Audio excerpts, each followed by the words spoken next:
Hi guys, we're gonna break down how to do freestyle. The first thing we're gonna start with is streamlining. So we're gonna do what is called a push and glide off the wall. All right, off you go, Jordan.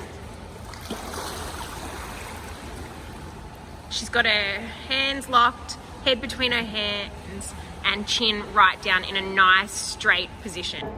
The next thing we're gonna do once we've perfected a push and glide is a torpedo. So in the same position, but with kicking this time. Ready, go.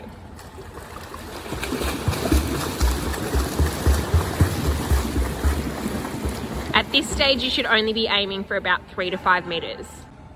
When doing our torpedo, progressing from our push and glide, what we don't want to see is our body at an angle. So that means kicking under the water, which causes our legs to bend too much, head's too high, and therefore we're not moving as quickly through the water. So now to perfect the flutter kick, we want to do 3 to 5 meters again with the board stretching all the way out, head in that locked position, chin down, stretching all the way out. Off we go. So nice streamlined position, little flutter kick all the way through, stretch, stretch, stretch, until we've hit about 5 meters. All right, what we don't want to see is what Jordan's going to show us now. So off you go. So she's got her head up, which causes a lot more bend in her leg and splash. This is what we don't want to see. Now that we've got our kicking perfected and we're doing a nice streamline, what we're going to add in is our arms. Again, making sure that we're streamlining first, kicking, and then start our arms. We're progressing with no breathing.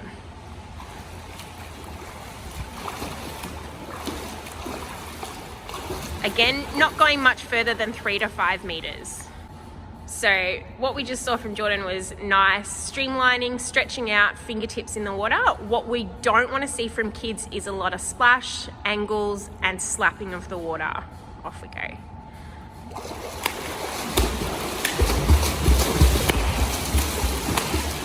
If you're hearing that slapping sound, it means that the kids are not entering fingertips first.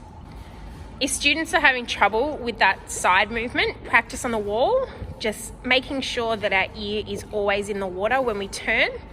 If you find students are still lifting, we want to start moving our arm away when we're taking a breath so that they're getting that motion of rolling their shoulder, taking a breath without lifting. So now that we've introduced some arms and the students are doing that well, we want to introduce side breathing. So therefore we're going to slow down our arms, keep our legs going with a drill called 6 kicks switch. So we start with one arm in front, one arm beside, 6 kicks, side breath, and then switch. 6 kicks, side breath, and switch. 6 kicks, switch. So now that we've broken down all the steps of freestyle, we're going to put it all back together. This is what we're hoping to see once the students start doing bilateral freestyle.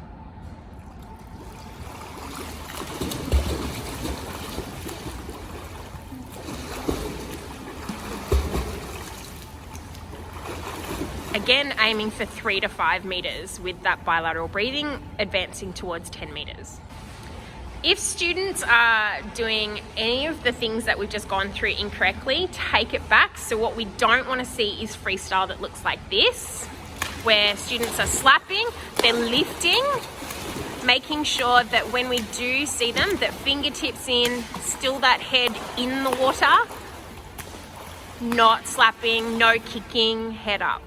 One of the other things that we also don't want to see is students rolling too far over when they're taking their breath.